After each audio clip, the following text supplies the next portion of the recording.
Har bitta kelgan pasiyent shu protsessdan o'tib keladi. Hijoma, zuluk, ugletka qo'ydirgan. Bu davosi emas bu muammoni. Bir ikkita mana shu hijoma, zuluk qo'yadiganlar ham meni anaqa gapirib chiqishdi.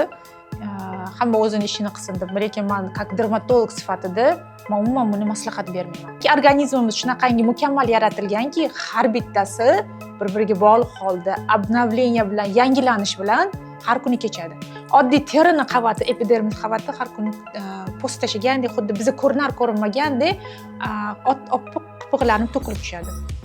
Bu ham terining funksiyasiga kiradi. Prosta xalqimizga buni tushuntirib bera olmayman-da. Organizmda harom qon yo'q. O'ylashadi, o'sha hijoma qilsam harom qonni chiqarib tashlayman deyshadi. Yo'q, unaqa narsa. Yo'q, zulukni, ugreni davolashda hech qanaqa aloqasi yo'q. Bu bilan davolab bo'lmaydi. Agar zuluk hijoma bilan davolab bo'lganda, men faqat zuluk hijoma qo'yib o'tirgan bo'lardim.